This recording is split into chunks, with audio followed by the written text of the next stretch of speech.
Hello and welcome. Thank you so much for checking out my channel. I really do appreciate it. Today we're going to talk about a fascinating topic. The accuracy of your mechanical watch, more in perspective though, Rolex watches, as I have 3 here, that I'm going to test on the matter. By regulating where you leave your watch overnight, can that help with the accuracy? According to this vintage document that a subscriber sent me from an old booklet from a Rolex manual, you can. Let's test this out and see. This could be interesting. My name is Shane Walls and I make my living as a fine art nature photographer and explorer. I've come to truly depend on my tool watches when I'm out in the field. Whether it be timing my hikes or timing my camera exposures, tool watches are an intricate tool in my photography process. And these episodes on this channel are based on my amateur watch collecting journey as I search for that ultimate tool watch.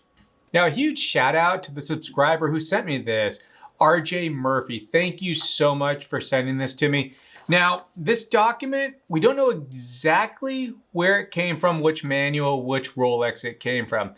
After doing some research though, we can confirm it is part of the Rolex line when they were making their own movements. So this wasn't part of the, the Zenith time when they're using Zenith movements. So even though, because what's vintage considered? How many years? I know in California, your car has to be 25 years old to be considered vintage, so you don't have to do the smog check.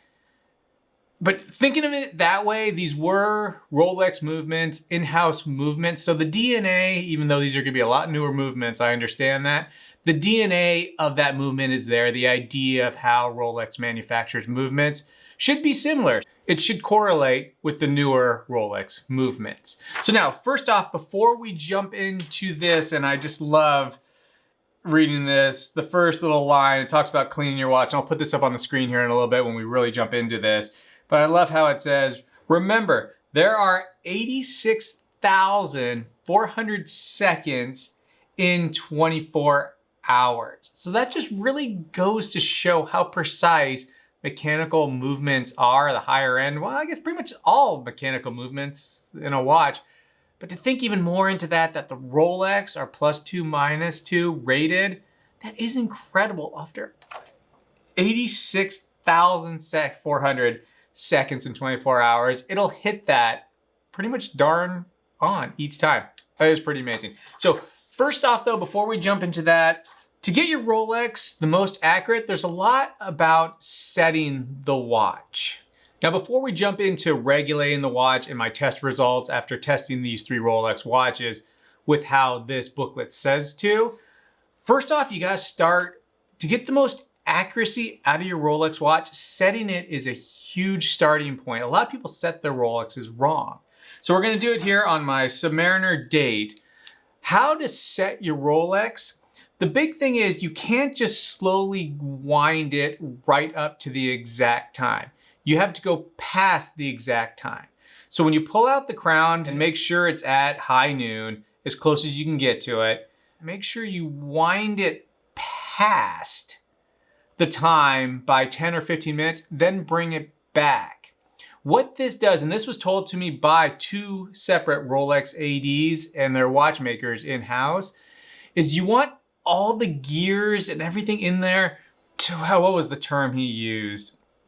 To engage the other gear. And if you just slowly move it right up to that one point, you might lose a second or 2 on that first minute or so because the bindings, the gears didn't fully engage and it might take a second. So if you wind it past and then bring it back, everything's engaged. It will be a lot smoother in that way.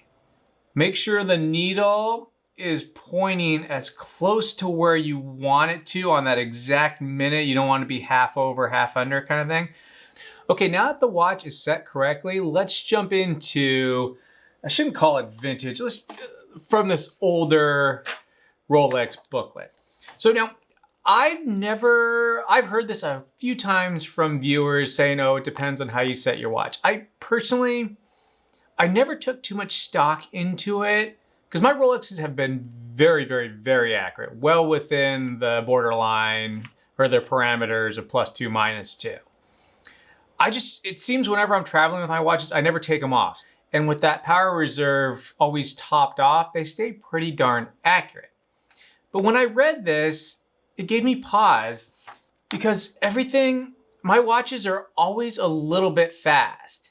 And it says here, if you lay them flat, which I always, when I take off my watches, I just lay them. I have a little watch roll, and it's usually sitting the way it sits at night. The watch is facing up. And according to this, that will gain a few seconds. So that opened the door for me. I thought, hey, maybe this is plausible. Maybe I should look into this a little bit more. And so we're gonna test this. So we're gonna test this out, and we've actually been testing it. So I'll have some numbers for you later in this video. I tested my Rolex Submariner Date, my Rolex Explorer 40, and my Rolex Explorer II. All newer watches. The oldest one here is my Explorer II. I think it's almost 4 years old, 3 years old. Anyway, so that's the oldest watch. So they're all newer Rolexes.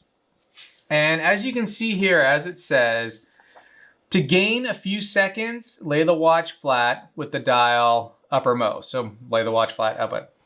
To lose a few seconds, lay the watch vertical with the winding button downwards. Now again, I've heard this from other viewers. They couldn't tell me to lose or plus. They just said it makes a difference.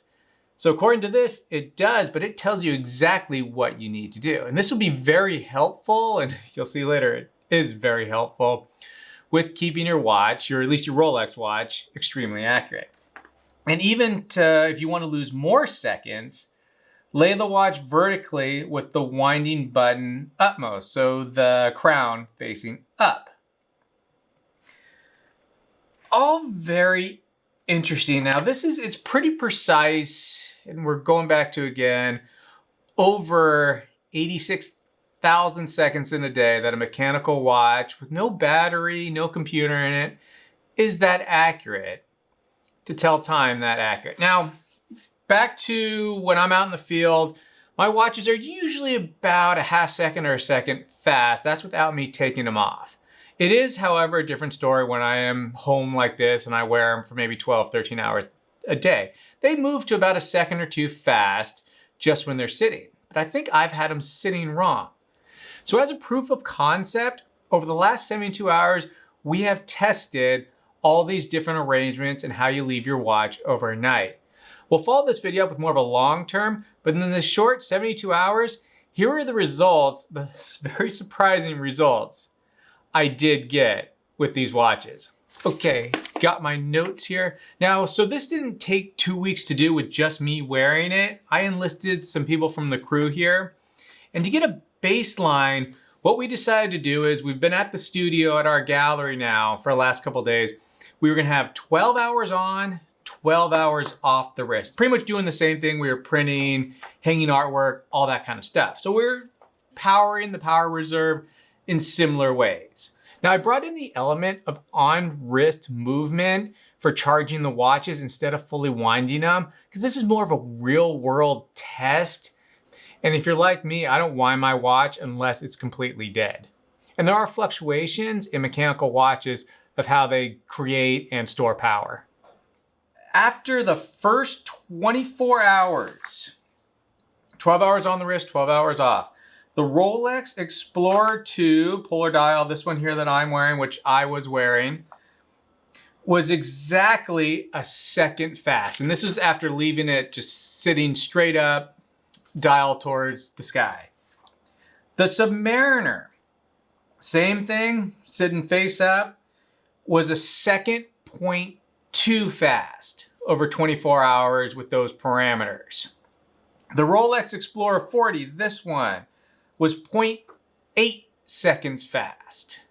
So very good, definitely within the range of +2, -2 that Rolex says.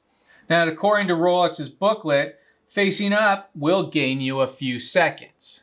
So that seems to be doing well. And the next day, same idea, we wore them for 12 hours exactly. And we left them, we left this then, with the crown facing down, sitting such as this, and we left them overnight. This is where it gets interesting.